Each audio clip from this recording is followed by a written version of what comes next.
Good afternoon, everyone, and welcome to this afternoon's Economy and Infrastructure Committee. Without further ado, can I introduce the top table? To my left, I have Councillor Jack Welsh, Vice Convener. To my right, I have Kirsten Molly, Committee Services, and David Littlejohn of what's your title again? David Littlejohn and Brenda Murray to present the papers. So without further ado, I will now ask the clerk to confirm any apologies received and to take a roll call of the members in attendance. Thank you. Thanks, Convener. We have an apology from Councillor Kigali with Councillor Chan substituting. For members joining us online, when I call out your name, could you please confirm you're present? Bailey. I think Bailey is joining us. Councillor Harvey. Yeah, I'm here. Thank you. And Councillor Stewart. Yes, present. Thank you. Thank you. All other members are present in the Chamber's Convener. Thank you. And can I just remind councillors and officers to use the chat box to attract my attention during the meeting. Thank you. Item 2, declarations of interest. Can I ask if there are any declarations of interest in respect of the business on the agenda today? Nope, don't see any. Okay, item 3, the minutes of the previous meeting of this committee. Can we agree the minute of the Economy and Infrastructure Committee held on the 28th of August 2024? Okay. Moving on to item 4, the outstanding business statement. Can I ask if there are any questions on the outstanding business statement? And first we have Councillor Forbes. Yeah, thanks, Convener. Just wondering about an update on the item 16, please.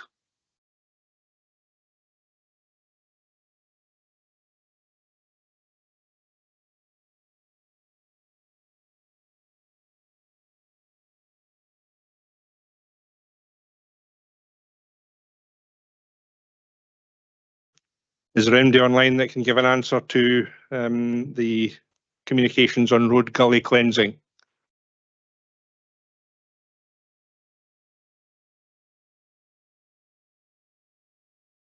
Fiona. There.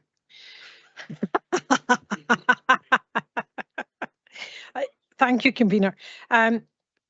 Brief update in that I've had a phone Teams call with the road team. Are you aware that we've had a change of a retirement within that? So there's been a little bit of a pickup, and so I too am losing my words here. I'm getting them mixed up, but just to say, I have spoken. There is an action, and not completed at all. So I hope to pick that up soon. Okay, thank you for that. Not fair to put you on the spot like that, but so we'll get an update, Councillor Forbes, and put that out to the committee as soon as possible. Thank you. Any further questions? Further questions? Okay. Can I ask if the outstanding business statement can be noted and for the completed actions to be removed from the outstanding business statement? Thank you.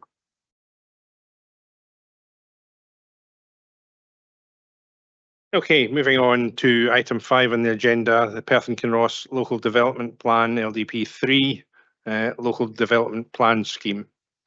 And can I ask Brenda Murray, Development Plans Team Leader, to introduce the report? Thank you. Thank you, Convener. This report provides members with an update on the development plan scheme for 2024. The scheme is published annually and provides an explanation of the local development plan, a timetable of preparation, and the participation statement that details our commitment to community engagement. In line with the legislation, the views of the public were sought on the participation statement, and this is covered in paragraphs 5.1 to 5.3 of the report. Appendix 2 summarises the responses received and provides the proposed response to them from the Council. The majority of comments received relate to matters out with the content of the participation statement.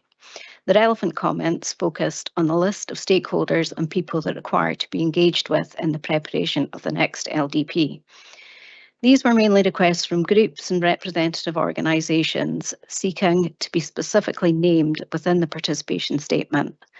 No changes are proposed to the participation statement in this regard, as these groups and representative organisations fall within the broader categories of communities of interest and landowners and developers currently included within the participation statement. Paragraphs 5.4 to 5.11 of the report cover the main change to the development plan scheme from the previous year, and it basically adjusts the timetable and extends the period for preparing the evidence report by about 6 months. The report highlights that significant progress has been made, including the Big Place conversation engagement, consultation on topic papers, which provides the basis for the evidence report. These engagement activities generated a high volume of responses, necessitating a lengthier period than anticipated for analysis and inclusion where appropriate within the evidence report. There were also initial challenges engaging with key infrastructure providers and reaching the appropriate individuals who could provide the data. However, the current position is encouraging, with recent discussions leading to collaborative working to ensure the required level of information needed for the evidence report.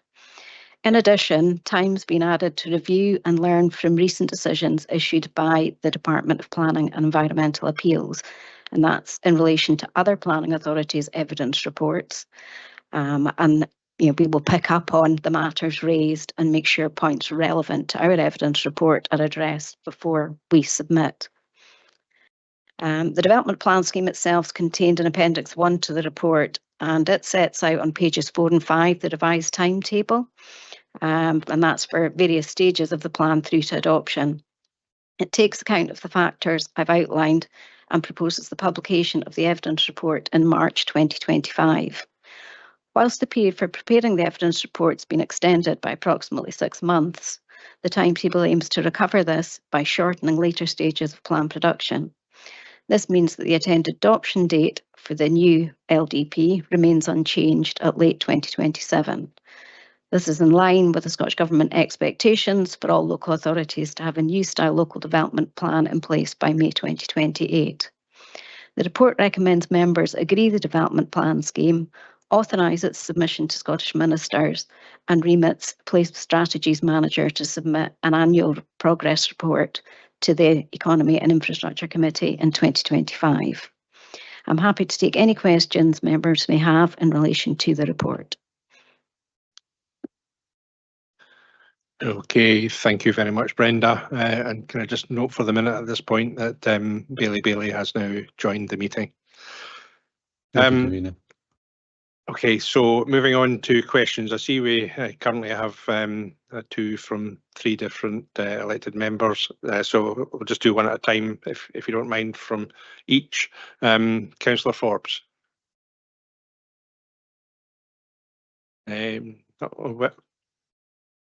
Okay, yeah. Councillor Robertson. Thanks, Angus, and thank you, convener. Thank you for your introduction, Brenda. Could I ask a question about 5.7? You mentioned it briefly in your introduction, the difficulties in engaging with 2 major and very important organisations, Transport Scotland and NHS Tayside. And both my questions are about that, and my first one is about NHS Tayside. My understanding from speaking to a doctor at our local health centre was that he didn't think there'd been any consultation in the last local development plan between NHS Tayside and the council. Certainly, they as surgery were never consulted, which greatly concerned him, because he said that because the number of houses been built in Kinross, way over what was actually in the local plan anyway, they're now under extreme pressure, which she says seems extremely unfortunate when you think this is a plan to try and avoid things like that.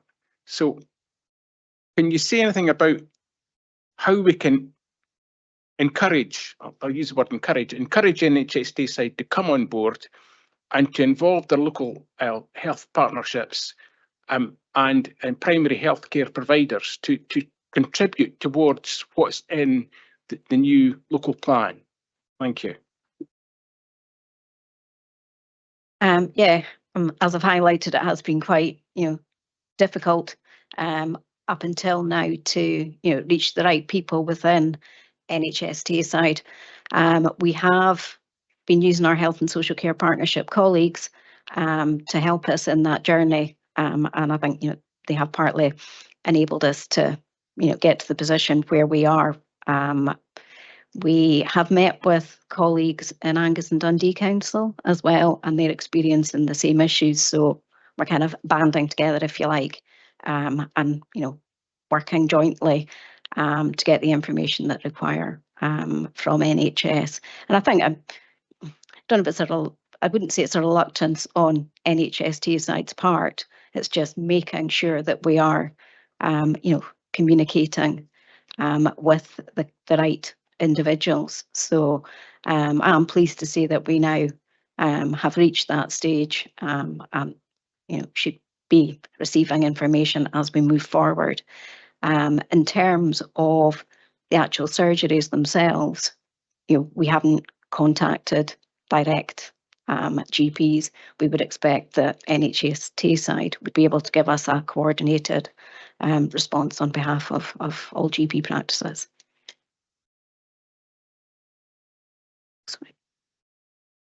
Thank you. I think that's helpful, and I know it wasn't the fault of this council as the planning authority that information didn't come forward, but it's just very disappointing when healthcare is so important that we can't coordinate with somebody like NHS Tayside in producing our ongoing forward plan. So would it be possible if things don't run smoothly with your consultations with them, will we get a follow-up report telling us that? Because I think pressure should be brought to bear on them to deliver the information that we require to deliver a plan that's accurate and makes sense. Thank you. Thank you, Councillor Robertson, and I completely agree with your comments and your sentiments there, and I'm very happy to liaise with Brenda and David as necessary, and if there is any ongoing difficulties, I'm very happy to get involved directly and raise it at the appropriate level within the NHS executive, because it's simply imperative that we do get that kind of input going forward. Thank you very much. And David Littlejohn, come in as well, please. It was just following to your point about not being consulted in the previous LDP, and that's incorrect. That's not the case. I mean, we've always consulted. Whether or not they then responded or whether or not they then consulted individual GP practices is a different matter. But we would always and have always sought the input of NHS Tayside. Sorry if I might say I knew it wasn't our fault. I knew that we'd tried, but it was just disappointing that they didn't come on board, and it's important that they do. Yes, and I think it's imperative as well that that we do, or NHS Tayside do get input from the people on the ground in the localities concerned, because that's how they will have the information in terms of their capacity for any additional patients or not. So yeah, I think it's important that it's effective consultation, not just consultation for the sake of it. Yeah. Okay, Councillor Forbes. Thanks, Convener. Brenda, I'm looking at Appendix 2, and I was delighted when you said that you'd had so much participation that you had to extend the timescale, because that's very unusual for the council, so pleased to see that.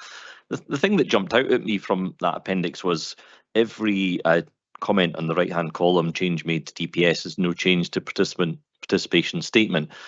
I'm in absolutely no doubt that the officer response is accurate and correct, but I just wonder if people's expectation is different, if they're asking questions which seem quite sensible to me, but the ultimate outcome is there's no change whatsoever. So wondering if you had any thoughts on whether people are just misunderstanding what we're asking of them. I think you might potentially be correct there. I mean, some of the people have responded direct to the participation, others haven't. So, you know, I would perhaps agree with your deduction on behalf of some of the people who have responded. I think when it comes to private organisations, you know, particularly agents acting on behalf of landowners, they take every opportunity in terms of when we consult in relation to the LDP to get the point in that they have a site that they, you know, might like to bring forward. So, you know, I think that opportunity has, you know, brought forward those comments. Thank you. Councillor Donaldson. Thank you, convener. Thank you, Brenda and David, for this report. I have two questions. Second is on an entirely different aspect, but the first is going back to 5.7 and 5.8. What I would like to ask is, it's not just with NHS Tayside, it's also Transport Scotland. So the problem was primarily they just didn't provide you with the data and with the information and didn't sufficiently engage. Are we confident enough now with the mitigating actions that have been put in place that we're not going to see a recurrence on this? And are we still confident that we can deliver against the stated timeline? Thank you. Answer to that would be yes. Particularly, well, in regard to Transport Scotland, as we haven't discussed them, you know, we have made contact. We have a specific appointed individual who's actually dealing with all the council evidence reports, which is good because it should help achieve consistency across the board. They've given us good information and, you know, are working with us to ensure that, you know, we can achieve what the government are expecting. So basically, for the actual adoption of LDP3, it still looks good. It will be the early days of the next council after the council elections in May 27, but it'll be towards the end of 2027 for full adoption. Yeah. I mean, I can't make any promises in terms of final adoption date. There's a couple of stages in the process that are out with our control. So that's the gate check process with Scottish Government and again, the examination. So, you know, for us, it very much depends on how many representations we receive when we prepare the proposed plan and put that out to consultation. So we can't, you know, specifically say how long it will take to consider those, and then for government to, you know, consider, well, produce the report of examination. But we, you know, are certainly anticipating a late 2027 adoption. Okay, thank you. Councillor Duff. Thanks, convener. Thanks, Brenda, for the introduction to the report. I think those of us that have been around for a little while realise how important LDPs are to the future of development and prosperity in Perth and Kinross. So thanks very much for that. I'm looking at the participation statement on page 27, where you list a number of community groups and key agencies, etc., and wonder if there are a couple that are missing perhaps from the key agencies side of things. First and foremost was SSE Renewables, probably because of the amount of energy infrastructure that is going in throughout our area, and also possibly in connection with the flooding risk assessment side of things, given recent events and discussions through at Perth and Kinross about past flooding events. And the second one, and hopefully I'm not stealing Bailey McLaren's thunder here, she's coming up with a question next, is NFU Scotland, whether NFU Scotland should be added to that list, as we know that that's a common theme that comes up in terms of development. Thank you. What I can confirm is that we have consulted with both those organisations. In terms of the key agencies that we have listed, they're actually defined, by Scottish Government. That's kind of set out in legislation that these are the key agencies. So, in that respect, we have consulted with them. There probably are numerous groups that we could add in there individually, so it's trying to keep the list to a reasonable list, and to cover what is written out in statute. Thank you. I'm happy that obviously you are making consulting with them, so thank you for that. Thank you. And Bailey McLaren, do you have another peal of thunder? Thank you. Thank you to Councillor Duff for that. Actually, my question was not on that subject, but I do appreciate it being raised. It was page 41 about there was a comment has appeared here about the Ryden report and how that's the basis for demand for supply for the classes 4, 5 and 6. So, how important is that type of report as well as for 2027 and the adoption and going forward, because demands for so much are changing, everything's moving differently. Could you maybe explain that a little bit fuller? Thank you. In general, what I would say is that there will be a number of reports that we refer to, a number of national strategies even, which will be updated between now and preparing the proposed plan. An expectation by government is that we use the most up-to-date information that we have at that time. So that's how we would approach that. Okay, thank you. Now, it's a toss-up whether it's Councillor Robertson or Councillor Forbes first. But I think Councillor Forbes, you were first to put up the second question, so over to yourself. Thanks, Convener. I'm interested in the issues that Moray and Fife Council had. And I just wonder, we've got to produce the LDP, I guess, by law. Do we also have to produce a plan about how we're going to produce the plan? I mean, what would happen if we just didn't do this? In terms of a plan about how we're going to produce the plan, do you mean the development plan scheme? That is required in legislation. So what learning did we get from Moray and Fife, and are you really comfortable that we'll not end up with a £12,500 fee if it has to go back through this gate checking process? The £12,500 fee was for that gate check process. So if it goes back, there'll be another £12,500 fee. The fee is calculated on the timescale that it takes to consider the report. So some may be more, some may be less. Am I confident that we won't have to go back? We're certainly doing the work to try and be in that position. We have, since this report was written, seen another 2 decision notices come out, one for Glasgow, which was knocked back, considered insufficient, and one for Midlothian, I think I'm right in saying, which got through the process. Those that have got through, they've still been given advisories as to further work that's required.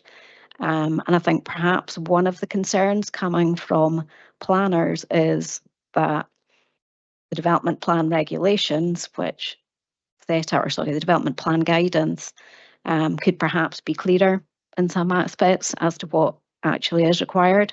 I also think it's a learning exercise for a number of the key agencies. So SEPA, SNH, when they're looking at further evidence reports, they're perhaps asking for a little bit more. And that all, feeds back to the government through their responses. So it's difficult to say definitely we will, succeed and get through first time. But we are certainly reviewing the decisions that have come out so far and trying to make sure that, we do cover that. Quite a lot of it relates to engagement and concerns that not necessarily councils haven't undertaken the correct engagement, but perhaps haven't documented that thoroughly enough through the evidence report. So where we have discussions with SEPA, which we have had on our strategic flood risk assessment, they really want to know about the toing and froing and how you've got to the final position. I think the gate check process will focus on any disputes that there are in terms of the evidence. So, being as clear as we can with the key players in the process, where we've got to, what we've discussed, we won't be able to resolve all disputes. And the DPA themselves, they don't look to resolve disputes. So, it will get to that position. But if we're well documented and how we've got there, that should help us. So given that you've now seen another 2 go through the process, 1 passed and 1 didn't, is there anything in the report that you would subsequently change based on those other 2 councils that have gone through the process and the information you've gleaned from that? I would say in terms of our report, it's still in the making. So we're building, a lot of what we've seen into our report. The strategic flood risk assessment was one of the queries from the start. It wasn't quite clear as to whether it was required at this stage or the next stage. So we're making sure that we've, got that in place, discussed it with SEPA and taken on board any comments they have around that. Okay, thank you. Before we go on to other second questions, we have a first question now from Councillor Colin Stewart. Thanks.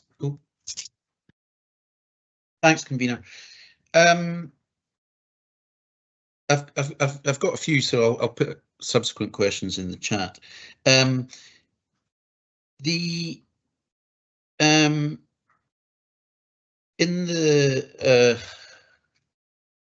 development plan scheme, in the timetable, there's mention of at the current stage, the evidence report being checked for compatibility with any local place plans. I was just wondering how many local place plans are actually in place? We don't have any local place plans in place at the moment. What has been happening over the last year or so is basically we've been disseminating information to community councils, development trusts around local place plans, what all's involved, whether a local place plan's right, thing for them to be preparing, and basically just trying to guide them along the journey of preparing the local place plan. So, and that's kind of been done with ourselves and also community learning and development colleagues. So specifically, though, the evidence report was to be checked for compatibility with any local place plans and place-based evidence shared with communities to inform local place plans. I'm just wondering, how don't we need the local place plans in place, if you'll pardon the phrasing? Don't we need them in place before we start to compile the evidence report? Isn't this a sort of cart before the horse thing? It's discretionary for community bodies, to decide whether they want to prepare local place plans or not. We're required to give a date by which time we would expect local place plans to be with us for them to be able to inform the proposed plan. I'm trying to think now off the top of my head what date we gave them, but basically it was for around the time that we would be expecting to, complete the report, because we realise that what they're needed for is for going on to prepare the proposed plan. We've kind of set the date around the end time scale of the evidence report, so that those that want to prepare local place plans have as much time as possible to do that prior to us starting work on the proposed plan. So, as soon as we have any, we will start looking at that. If we have them to feed into the evidence report, we'll reference that. What we have included within the evidence report is a review of community action plans that are out there, which are very similar to local place plans, but they cover more than just the kind of built fabric. So there's been a bit of debate around when the deadline should be for local place plans to be submitted. Some communities saying it's not actually helpful if there's a deadline set, because some bodies might think, oh, actually that doesn't give enough time. So they think, well, we won't bother preparing them. So it's a new way of working, but certainly anything that's before us will be considered. And the earlier we have it in the proposed plan process, then the more chance we have of incorporating that into that plan. Okay, and then just quickly, is there a template for a local place plan, or is there more support required for communities to actually generate their local place plans? We have a lot of information on our website, and there are a number of local place plans out there which communities can refer to. Okay. I'd like to think we do have links to some of those, but there's certainly lots of useful information, and we're prepared to speak to community groups to help them. Thank you. Okay, thank you for these answers. Councillor Lang, your first question.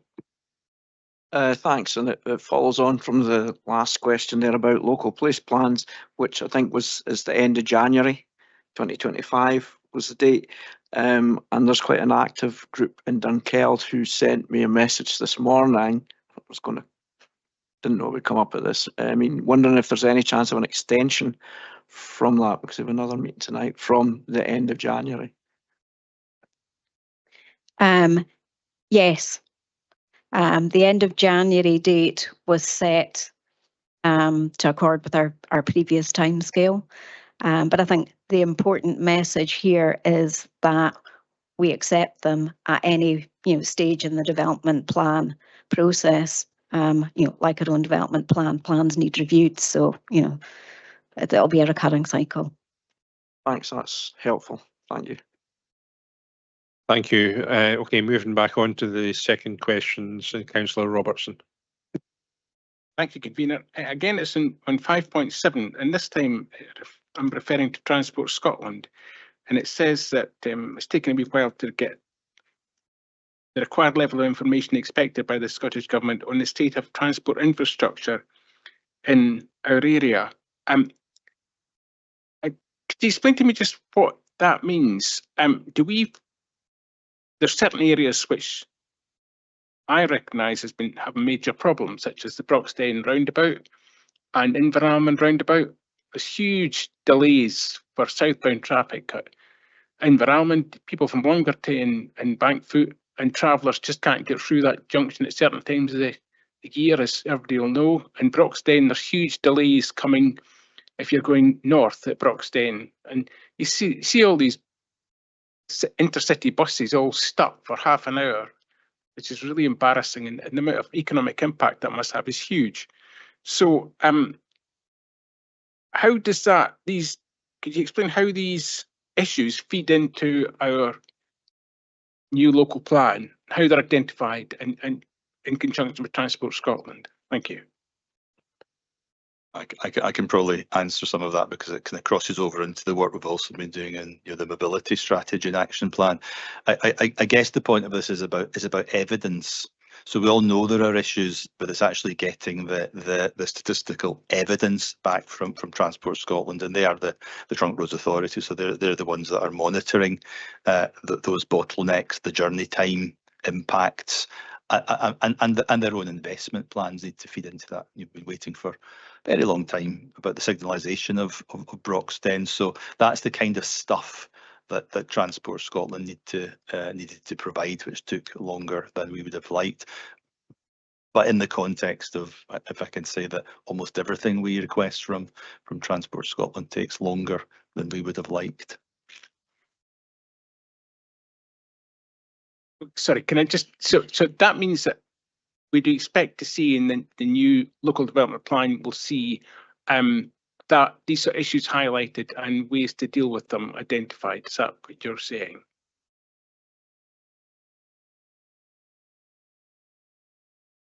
It will certainly be highlighting the implications of the evidence that we receive. Solutions is another matter. In terms of Transport Scotland and their investment programme, their spending, that is very much rests with them. So on the basis of the information given to us, we will go forward to prepare the proposed plan. Thank you. Next question from Councillor Duff. Thanks, Convener. I'm referring to page 39 in the pack, which is one of the responses. I think it's from Homes for Scotland, where it talks about communication or engagement, certainly with Perth and Kinross Council. And there is a request there for in-person meetings between the Council and Homes for Scotland, which has been agreed in the PKC officer response. And I'm just wondering about resourcing of such offers should other stakeholders request it. And on a similar theme, on I think it's page 39, it talks about the collation, publication and submission of the evidence report between February and March 2025, which is around about the time that we'll be heavily engaged in budget discussions. And I just wondered again if that timescale is reasonable given everything else that's going on in the council at that time. Thanks. In relation to the first part of the question, I mean, we've always had good engagement with Homes for Scotland, and certainly pre-COVID we used to meet with them regularly. I think there was a glitch during those COVID years when everything went kind of haywire. We've recently just started reintroducing, and in fact Homes for Scotland met myself and the Chief Executive probably just last month, and that was where we agreed that we need to be there would usefully be more regular dialogue. We also have a twice yearly developers forum where Homes for Scotland and other house builders, for example, are represented, and those meetings again are now kind of face to face, where we can all sit around the table and talk through the kind of areas of mutual interest to developers, and a lot of that does absolutely come back to land allocation for housing, which is their kind of principal concern. So yes. That dialogue will continue. The timeline one is always difficult. I mean, I guess there are multiple facets of the council's kind of operational delivery that will clash with budget processes or elections or many other events in the life of a local authority, and we just as officers need to accommodate that and work around it as best as we can. Yeah, I would add to that, in terms of keeping members informed of the evidence report and likely implications, etc. We propose to issue a number of members' briefings between now and the end of at the end of January probably, and have a session prior to the evidence report being considered by council. just to, to make sure that everyone is aware, of what what it entails. Thank you. And now back to our first question, Councillor Welsh. Thank you, Convener. It follows on from Councillor Robertson's excellent question just around infrastructure in terms of Broxton and, for example, environment, where we know there are pinch points at times which cause significant inconvenience for local communities, but also strategically the value of Perth as a centre of Scotland, and for us to sort of communicate that to potential incoming, investors. My question is, I guess, are we waiting for others in far, far away land to gather this evidence, or is this not evidence that actually we can access and ultimately challenge? I mean, for example, I pick up my phone and look to go on a journey through Google Maps, and it shows me where these delays are in real time, and that evidence is surely available both historically and from an ongoing monitoring perspective. I guess my question is, should we not be potentially gathering that evidence, or should we not be accessing that evidence to effectively challenge it and get effectively the best results for Perth and Kinross residents, businesses? Thank you. The evidence report will contain evidence that we do gather ourselves, in addition to information given to us from Transport Scotland. So it will be a consideration of both aspects of evidence. In terms of solving the problem, again, it requires investment from Transport Scotland, and unfortunately, we are not in control of that. Thank you. And just to follow up, so you're saying that we are gathering that evidence and data in terms of delays at those key infrastructure, intersections? We're gathering, evidence and data in relation to our, road responsibilities.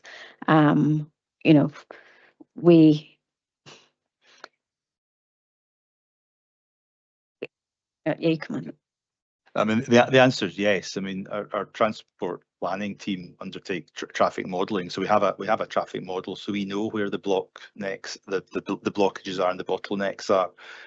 So absolutely, we can see where the evidence is, and that's partly why we're building the Cross Tay Link Road and all the infrastructure around that.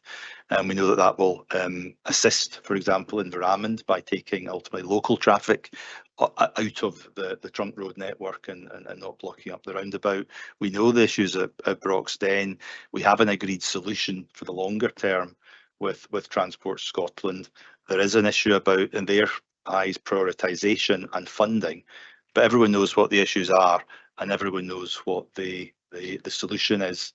And certainly we will wait and see what the detailed evidence from Transport Scotland says. But yes, we will use our evidence that suggests a different interpretation if that's necessary. Transport Scotland, of course, look across the whole country, and they will be looking to see, is a 10-minute, picking that time arbitrarily, is 10 minutes at Broxden better or worse than 10 minutes at the Sheriff Hall roundabout around Edinburgh, or the Hadigan roundabout in Aberdeen, or whatever else? So they're looking at the relative lengths of time, whereas we've got very specific evidence locally that suggests what it's doing within Perth and Kinross, so that would be a counter perhaps to some of that national evidence. So it has to be then, the evidence has to be gathered and looked at in the round. It's not just taking what we receive at face value and assuming therefore that that's the correct interpretation, if that gives you some assurance. Yeah, I think that gives the clear reassurance, and appreciate that more comprehensive reply. Thank you. Thank you. Thanks very much. That's been helpful. Moving on, Councillor Donaldson, your second question. Thank you, Convener. First of all, just to say, I think there is indeed confusion on the part of many as to what is a local place plan or what is a community action plan. I don't know how we can make that clearer and clarify there. But let's say it's early 2028 Local Development Plan 3 is now in place. I hate to say to council officers, then the process starts all over again because it's constantly changing, constantly evolving. But at that point, how does LDP 3 stand in relation to National Planning Framework 4, NPF 4? And the question I really want to ask is, within LDP 3, what scope? Obviously, we can't go completely contrary and contravene in National Planning Framework, but what scope, what leeway is there going to be for us to write specific local policies, really covering specific local issues? I'm thinking we've kind of crossed the subject already on what is the definition of brownfield land. I could think of tourism. I could also think of, but it's probably a different regime and it's quite an important one, is on wind farms. Thanks. In terms of the relationship, once LDP3 is in place, it will be seen as the more up-to-date of the two documents, and it becomes the key. It would outweigh NPF4 considerations. However, in preparing LDP3, going to examination, but obviously, preparing it on the basis of the policies set out in NPF4, so it should be in alignment with that. When it comes to the more local level policy, the expectation is that development plans won't contain a lot of policy. Quite what that will, mean when they are produced, has yet to be seen. But there is scope for introducing local policy. It will be a case of clearly justifying why we consider that to be necessary. I think going forward, that's quite important. You're saying LDP3 will be a more up-to-date document, obviously, a National Planning Framework 4, and that we may well have some degree of leeway to insert specific local policies, as long as they're not completely, would I be right in saying, contrary to NPF4, but we can diverge and formulate policy at a local level. I think that's matters. Yes, I mean, it wouldn't be moving away from NPF4 policy principles. It's more about, a local circumstance that requires more in-depth explanation of the principle and how we're achieving that principle through our local policy. Thanks. For the moment, I'm sure we're going to return to this as a subject for discussion, but thank you. Yeah, thank you. Okay, Bailey McLaren, your next question. Thank you. Yeah, my question is regarding page 42. The question that had come in from Fossway Community Council requesting local primary and high schools. And I appreciate the answer there, but going forward, are the parent teachers associations of these schools, is that a consideration for them to be included further? And also a secondary note that you've added Fossway Community Development Trust to the LDP mailing list. Are the other existing development trusts also being included in that mailing list if this one is? So it's maybe a double question, but kind of tied in. All the schools, both primary and secondary, are on the mailing list. The parents teachers associations, we have added those to the mailing list as well. Development trusts, all those that we know of, are on our mailing list. There will be new ones form, throughout the lifetime of the plan, but certainly when we're aware of them, we add them to the list. Thank you. That's really good. It's really important to get that younger parent and younger voice in there. That's just great. Thank you. Okay, thanks. And I think, as far as I can see Oh no, we've got another second question just come in.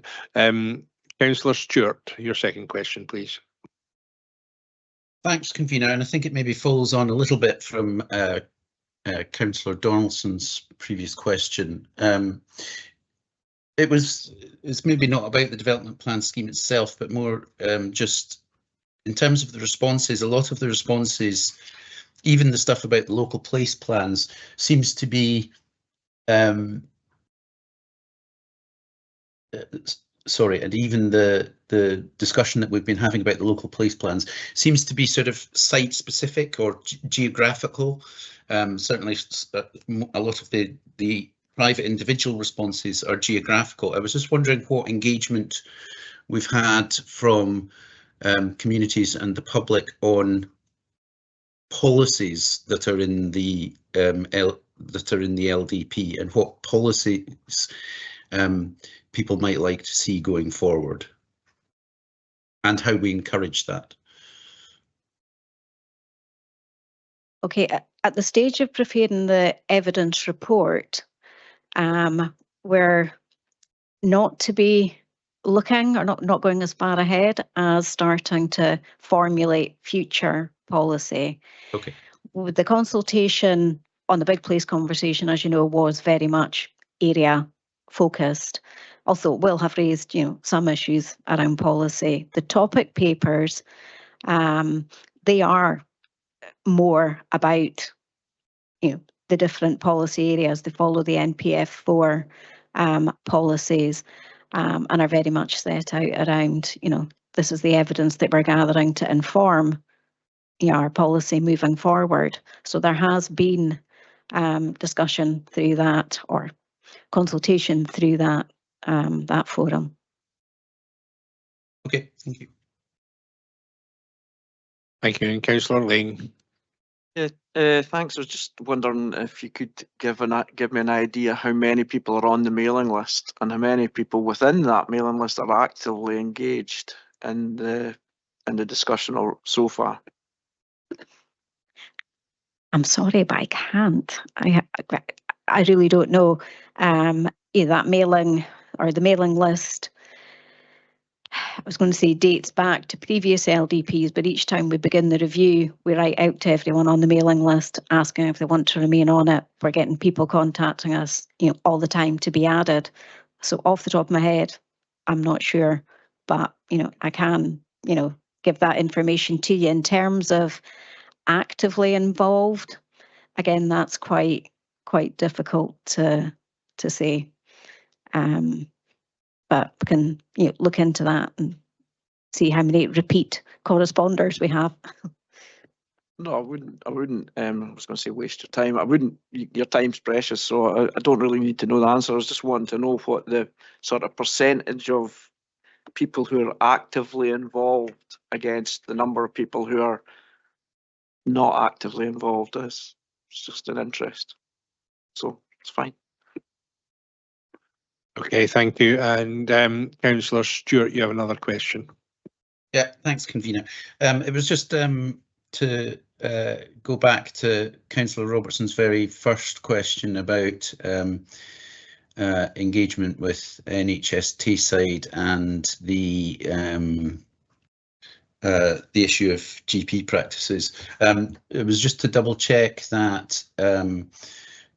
So we do have an evidence base here. We've got the Health and Social Care Partnerships primary care premises strategy. We have a joint strategic needs assessment. We've got a specific needs assessment in the Bridge of Erne area, and we should have one, I think, for the Carse of Gowrie, a needs assessment for the Carse of Gowrie specifically by the end of the year, if I recall correctly, or maybe a little bit after that. Are they taken into consideration in completion of the evidence report? I would need to check what evidence we have, included on that aspect to date. But if we don't have those, then yes, we should be including them. So if you can let us know when the Cardiff Gowrie one is available, then that would be great. We may get it through other channels, but yeah. Okay, thank you. Okay, thank you. There don't appear to be any other questions. I think there have been some very good questions on this paper and some excellent answers from Brenda and David. So thank you to everybody for their contributions to this session. I'd now like to move the report. This report provides members with an update of the development plan scheme for 2024. The scheme is published annually and provides an explanation of the local development plan, a timetable of preparations for the next development plan, and the participation statement that details our commitment to community engagement. Consultation on the participation statement outlining the approach to engagement for LDP3 has been positive, with individuals and organisations requesting to be kept informed and welcoming the opportunity to engage throughout preparation of the plan. LDP3 has already been the subject of significant early consultation and engagement, with over 100 big place conversation events held by the Council around the Perth and Kinross area, and a more recent consultation on a series of topic papers summarising the evidence to be used in preparing LDP3. The aim was to reach out to as many people as possible for their views on a range of key land use and community development topics, to gather and seek views on the evidence that will directly inform the LDP evidence report and proposed plan. The report highlights that timescales for the submission of the evidence report have been adjusted to take account of the volume of responses received to the big place conversation and topic paper consultations, and to take stock of recent decisions issued in relation to other councils' evidence reports. As a result, the LDP evidence report will now be submitted for assessment in March 2025. It is good to see full consideration being given to the views gathered through consultation and engagement, and I support the prudent approach to learning from the experience of other councils. I note that whilst the evidence report will be submitted later than previously indicated, the date for adoption of the plan remains programmed for late 2027. This is in line with Scottish Government expectations for all local authorities to have a new style local development plan in place by May 2028. I'm happy to accept the recommendations in the report and move the paper for approval. And can I ask Councillor Welsh to second the report, please? I'm happy to second the report. Thank you. Do members have any comments?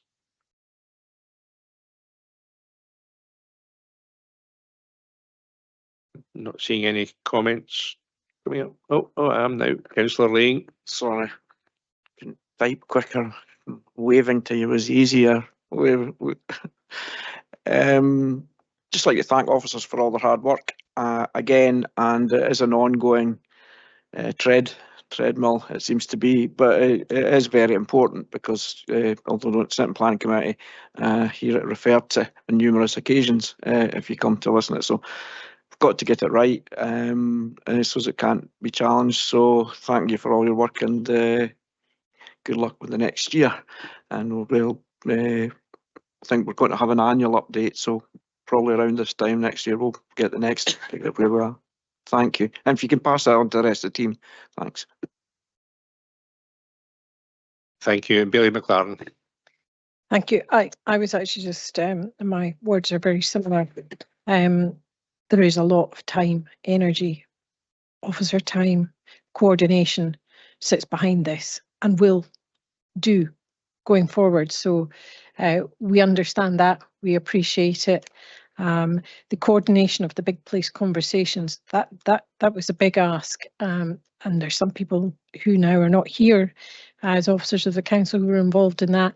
And their commitment to that was evident, and it was clear. And that was the same time there was the ongoing bid process for the national park going on at the same time. So there was such a crossover. So we certainly recognise that there's been a lot of pressure to you, Brenda, and your team. So thank you. Thank you, Councillor Duff.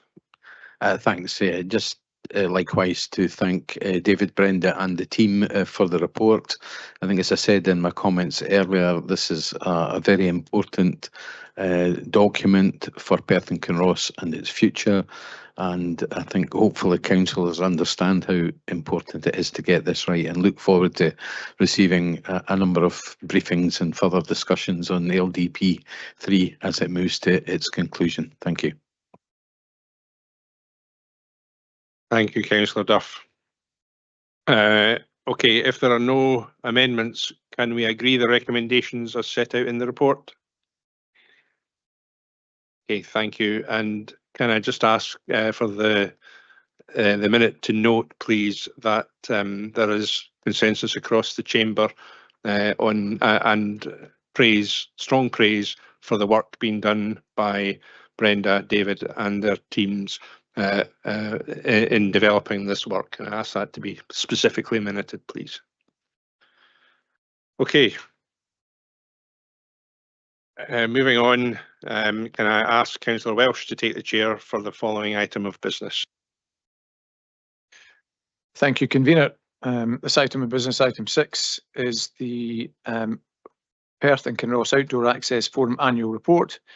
And if I could ask Susan White, the Green Space Team Leader, to introduce. Thank you, Convener. I'm Susan White, Team Leader for Community section of Community Green Space, and I'm here to introduce the Outdoor Access Report in my first appearance at committee. The Outdoor Access Forum has had another busy year, with the forum advising the council and others on a number of matters. These include our obstructions casework, path diversions at Murray's Hall Golf Driving Range and Blairgowrie West, access arrangements in relation to large developments at Taymouth Castle, Gleneagles West and at Bertha Park, and the practicalities involved in temporary diversions connected with the Cross Tay Link road. The forum has also been engaging in consultations with forestry companies and with Scottish Forestry to address access issues arising from the forestry schemes and to help identify opportunities for path improvements and connectivity between estates, which is having a positive outcome.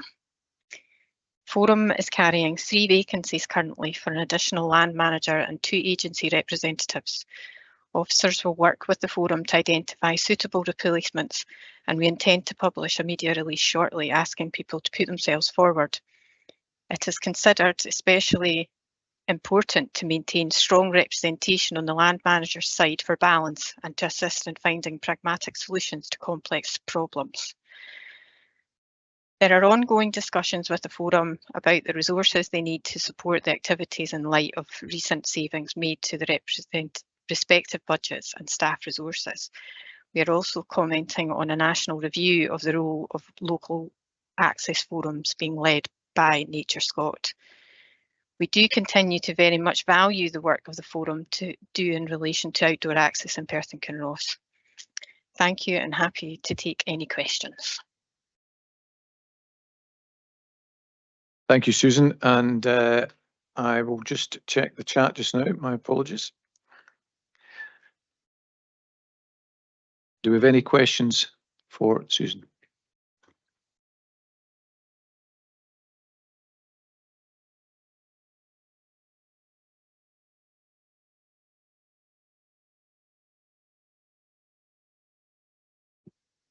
I've got Councillor Stuart Donaldson. Thank you, Stuart. Thank you, Vice Convener.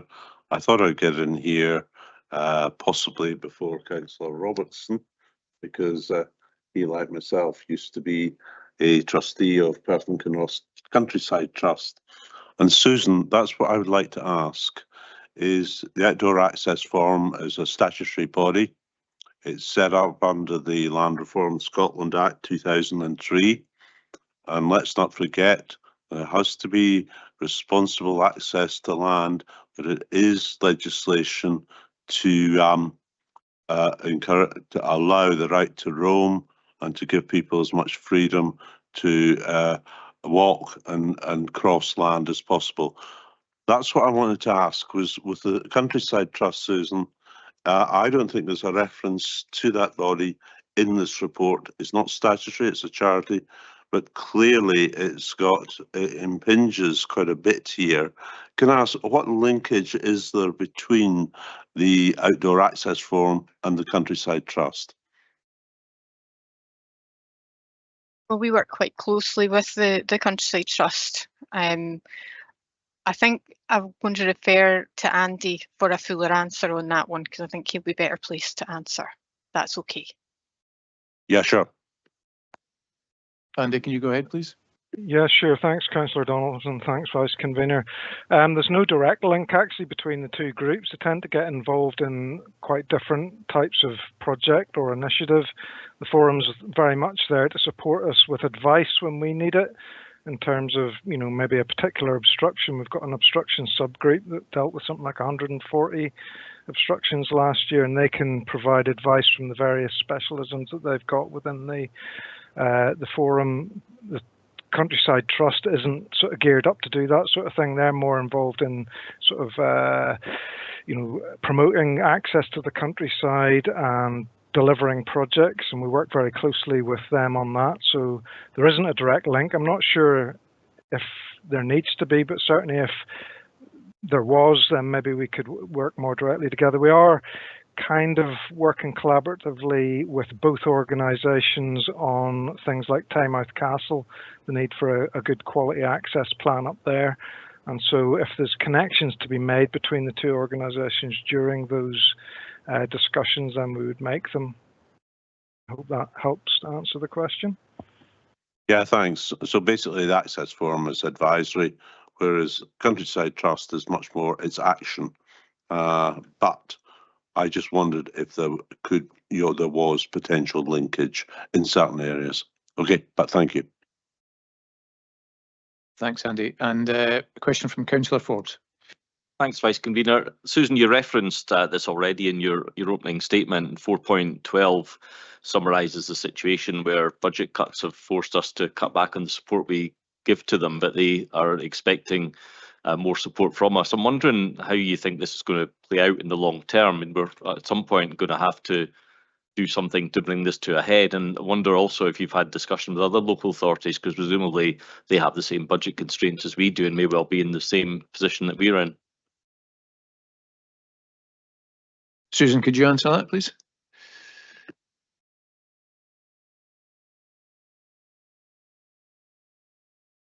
Apologies, I had my mic on mute.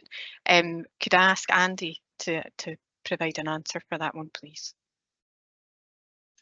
Yes, certainly. Obviously, we've got resources at the minute which would allow us to pay them something like £700 a year to go towards their sort of mileage costs and other small expenses. They tend not to actually spend all of that each year, but however, if they wanted to expand their role, which is part of why there's a national review on at the moment to see what the forums can offer, then obviously that could increase costs significantly if they're doing a lot of visits and you know, spending a lot of time discussing specific policies or planning applications or forestry consultations, that type of thing. So it's a bit of a sort of you know, we've really got to establish what their role is and what advice they can provide us, and try and match that with the resource we've got. That's all we can do at the moment, unless something more significant comes out of the annual, the national review that suggests they should be doing a lot more. We could maybe bring forward a report to committee, or, you know, refer that further up to senior management about the types of things that the forum should be doing and the likely costs that might be incurred in that. Thanks, Andy. And I've got a question from Councillor Duff. Sorry, that was my question as well. My question's been answered. Thank you. And Bailey McLaren. Thanks. Welcome, Susan. Yeah, I'm trying to formulate this into a question, but I've been aware since I became a councillor that you've been looking for another land manager, land user representative. I have tried, but I just can't without success. There is a feeling within this community that the Access Forum really is not addressing the issues, and therein lies a reluctance to give the precious time to be within it and sit and give time. How can we change that? How can we maybe put a different sort of approach to that? Because we're missing their voices on this forum, and it does concern me that there's this reluctance. This morning I did get a phone call from NFUS on another matter, and I raised it, and that's really what the answer came through from them. So I really would like to try and get to the nub of the issue and resolve this for this forum. Thank you. Andy, would you be able to respond to that? Maybe Susan's actually better placed to respond to this one. She's actually, from a land management sort of background, so I think she would very much welcome more input from land managers on the forum if there's a way of encouraging that. But maybe Susan could have a go at answering that one. Thanks, Okay, Andy. Thanks, okay, Susan. Susan. I think to answer Councillor Bailey's question, I know there's a reluctance out there from the land managers to get involved. I think having that one-to-one conversation with them as an officer about what's involved and reassure them that we as a team are here to help find that middle ground. We want to ensure that we're having responsible access. So it's about making sure that we're hearing their voice as much as we're hearing the access taker's voice, and finding that middle ground and addressing any concerns that they have as land managers, agents. There is always going to be resistance to responsible access, and I understand that with regards to the area that we live in. We have rich agricultural land, some outstanding livestock farmers within Perth and Kinross. It's getting the right ones on that committee for them to have their voices heard, but also to hear the voices of the access taker, and for them to try and work with the land managers to work with them to see how we can find a way around. And if that does mean we need to reroute our core path or put up more gates or fences, then that's something we need to work with them on. But if they're not on the forum, we don't have that voice. So I'm very much with you, Councillor Bailey. We do need to get land managers and agents on the committee. We've said in the report that we're going to put out a press release and try and encourage people along. I'm not sure how else we do that, whether we actually go to the NFUS meetings or the Young Farmers meetings. It's about putting the message out there and educating people about what the forum's roles are. But we'll see. That would be my answer. Thank you, Susan. Thank you. Yeah, totally in agreement. They're better on the forum than off the forum, for all benefits.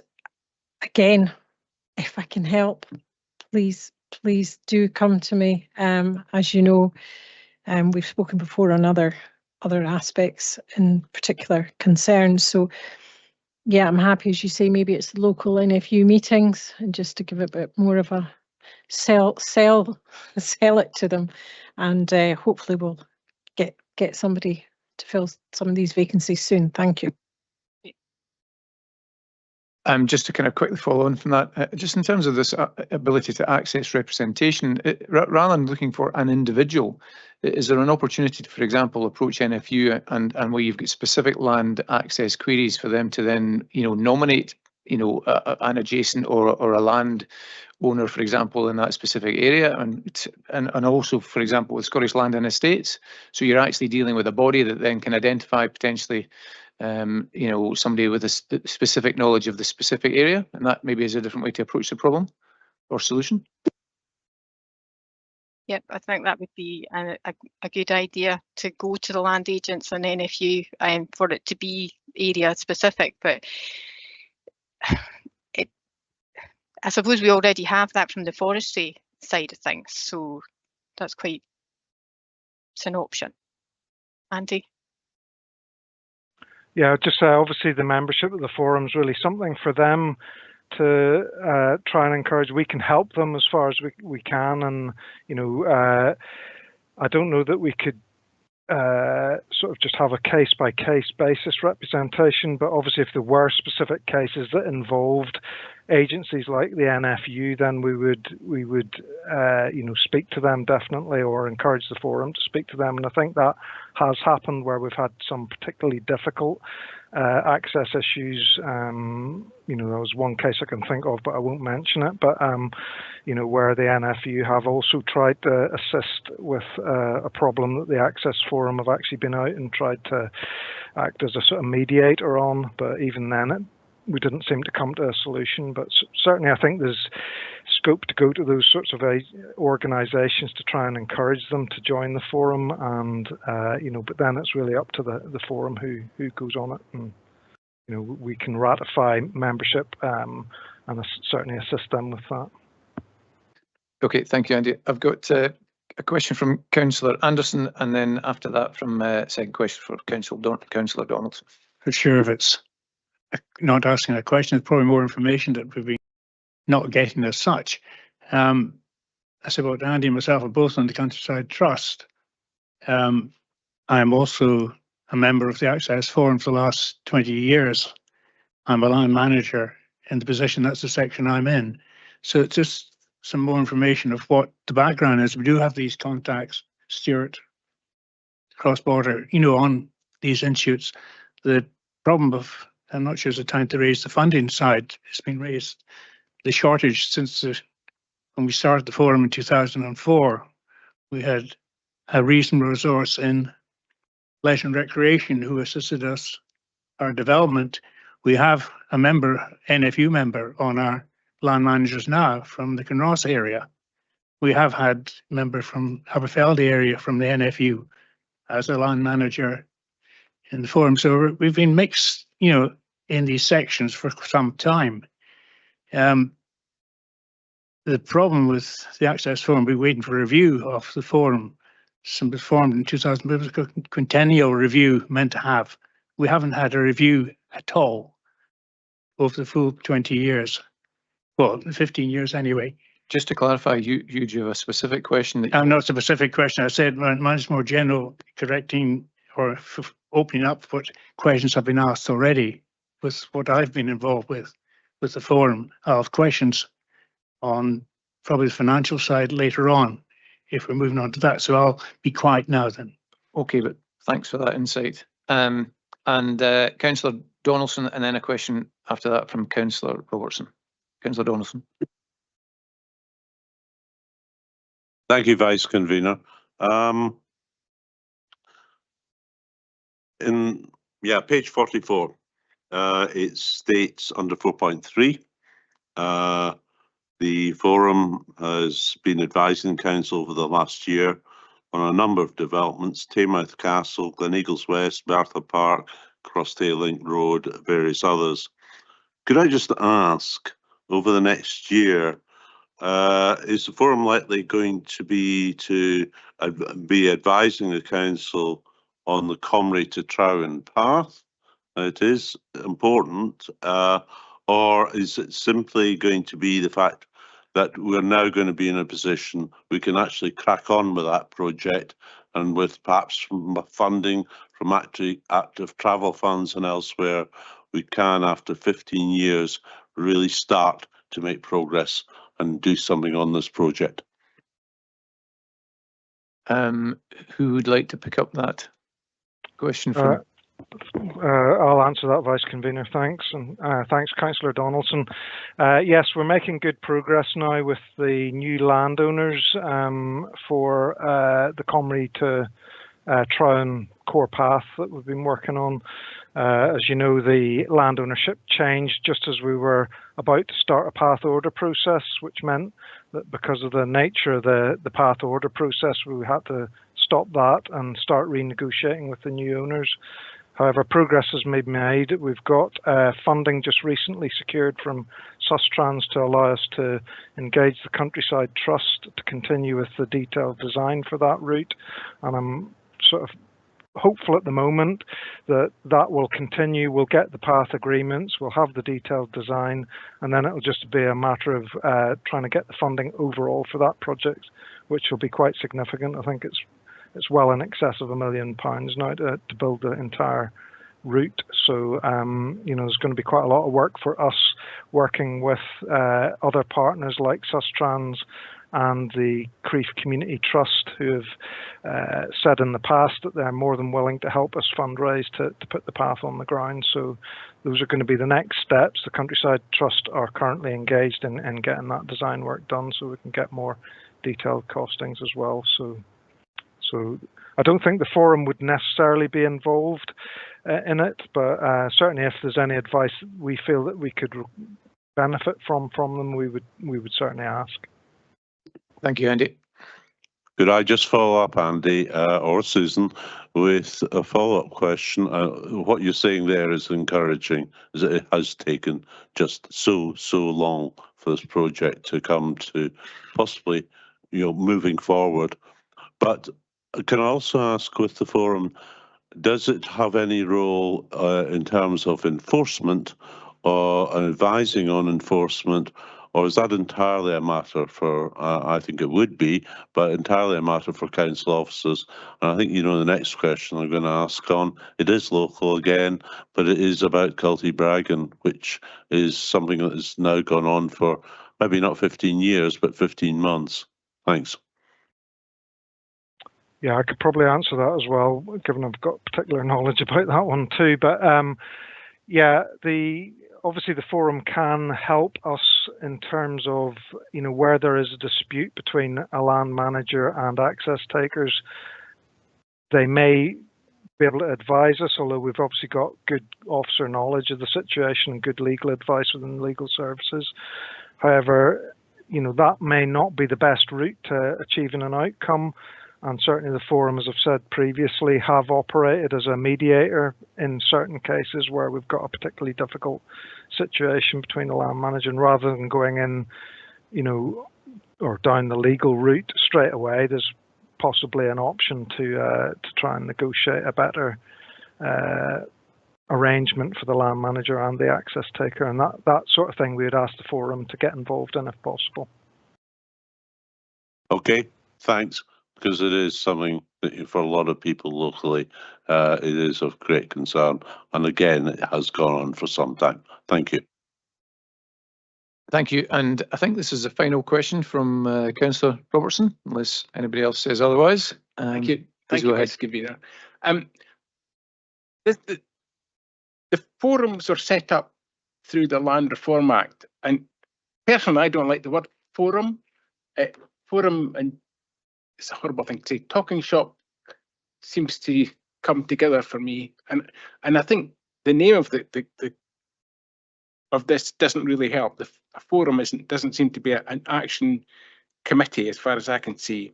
I was going to ask him if it was felt that if we changed the way the forum was set up and its powers through consultation with the Scottish Government, is there faults within the way the scheme of administration for it that makes it more difficult to get people to sit on it? Is there things you would change to try and make it more effective as a unit? Because I've sat in this committee quite a number of years now, and this same issue seems to rise all the time, that we can't get people to sit on it. And the people we really need to sit on it don't really want to get involved.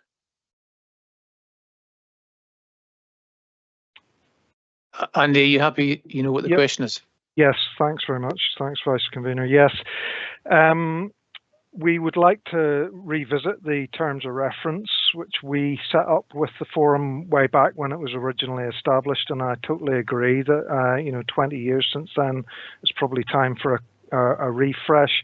Obviously, there is a national guidance that's, as I said, is being reviewed at the moment, and also there's a national access forum, which I think the convener of our local access forum sits on. So, there is a lot of sort of experience and knowledge out there about the pros and cons of different ways that access forums have been established and how they operate and that sort of thing. So hopefully a combination of the best practice guidance and a review of our own terms of reference for the access forum within that might result in a slightly different sort of organization, and I'm not sure whether there's scope to change the name of it as well. That would be a matter for them, I guess, but certainly we would like to see the forum being more involved in some more positive promotion of path networks and volunteers that we've got out there working on paths and that sort of thing, rather than just very much to focus on the sort of statutory access legislation sort of side of things, which I think they tend to focus on at the moment and deal with obstructions and that sort of thing. So yeah, I think there's scope to review what's going on locally in the context of what's happening nationally, definitely. And thanks for that. Do you have a follow-up? Yes. Thanks very much, Andy. That's encouraged me, because I think after all the years it's been running, we really need to look at it again to see if we can learn the lessons from other access forums and make it as effective, because we really need it, but make it as effective as possible and make people actually want to take part and see the value that it brings. Thank you. Thank you all. In terms of next steps, I propose to move the report and thank the officers for bringing the report forward. Outdoor access to the countryside in Perth and Kinross is very important to the health and well-being of locals and visitors alike, and to the wider economy of the area.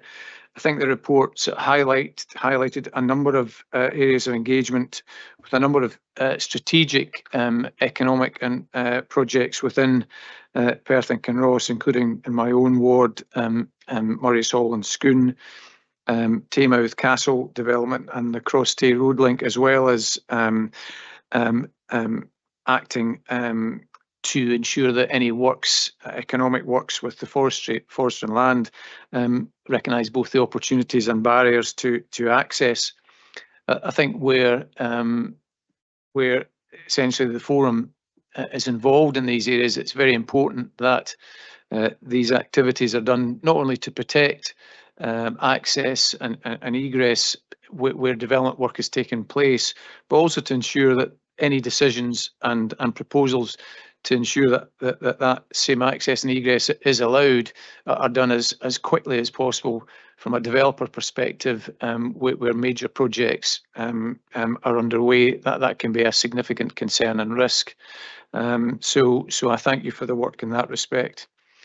And indeed, I think highlighted in the report, you obviously mentioned some of the concerns around funding, and also the aspect of being able to attract and encourage organisations.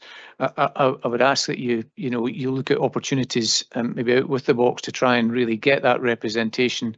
And I think this aspect of barriers and potential funding is an important one that you've raised. In terms of taking access, the need to do that responsibly and respecting the needs of activities and of land managers whilst doing so is incredibly important. This council appreciates all the voluntary work undertaken by our local access forum, assisting with promoting responsible outdoor access and advising us when there are difficulties or conflicts of interest. I'm pleased to confirm the membership change proposed and support any efforts to encourage, as I've said, more people to join the forum, fill any vacancies they have going forward, and as I say, bring forward what you feel are barriers to that. I'd also like to thank 2 retiring members who have put in a hard shift. That's Anne McIntyre and Keith Robertson, for the work they have done during their time with the forum. It's much appreciated. I'm happy to accept the recommendations in the report and to move the paper for approval. And can I ask Councillor Drysdale to second the report?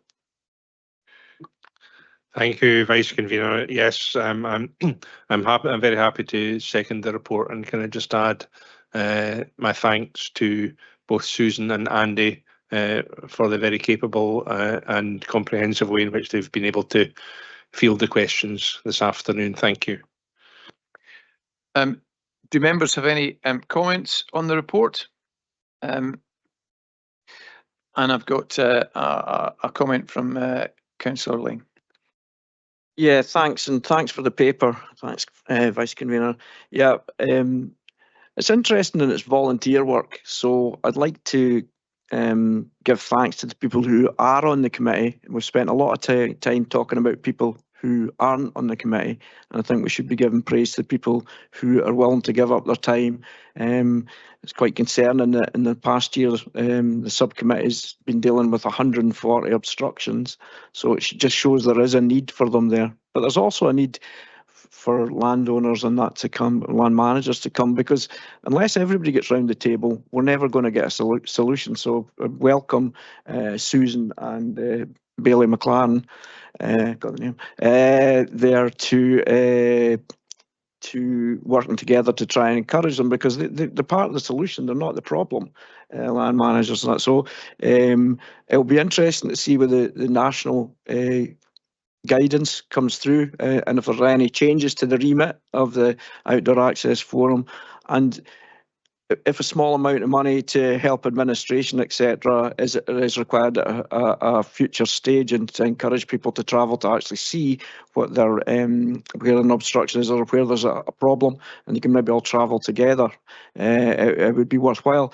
There's always the option of another report coming back this committee, who could then maybe recommend, as we have no powers to allocate any funding, to finance and resources, that there's a possibility to give them some funding for administration. But that will be in the future. But I'll look forward to an updated report. I think we need after the national guidance has come forward, so we see exactly what the remit of the Outdoor Access Forum is. But I'd like you to pass on my thanks to all the volunteers who have played a part historically and are continuing to do so, and to the new ones who are going to step in. So, and thanks for the officers who are working with them. Thank you. Thank you, Councillor Ling, and a comment from Councillor John Duff. Thanks, and thanks to Susan and to Andy for their inputs this afternoon. As members will have seen from the papers, I sit on the Outdoor Access Forum as the Council's formal representative on it. These are volunteers, I think, as Councillor Ling has stated, who do a lot of work to assist the council in terms of things, not just like obstructions, but commenting on building developments and forestry plans and things like that, in terms of access and path routes and such like. They are volunteers, they put in a lot of work, and I think in many instances they are out of pocket in relation to the work that they do, because I don't think they claim for the costs of doing the work that they do on their behalf. So we very much welcome some input in terms of the finances to help this group cover the costs that are being expended. I'd also welcome the review that's currently going on as to the Outdoor Access Forums. I think it could be helpful to clarify just exactly what their role is and how they go about it. Thank you. Thank you, Councillor Duff. I don't see any further comments. Hugh, go ahead, please. So I comment on a number of things about the Access Forum. At the start of the forum, we had 4 statutory members as such off the board. Between the council and Forestry Commission, and we had Scottish Natural Heritage were also board member, and Perthshire Tourist Board were also members. We never had anyone, Nature Scotland, there's no representative from them on the Access Forum now. They've faded away, and there's no Perth Tourist Board, so that's another statutory person we could have on that from one department anyway, because tourism access to Perthshire is absolutely so vital, that it's closely related, and the STB should have possibly consider have a representative on the board.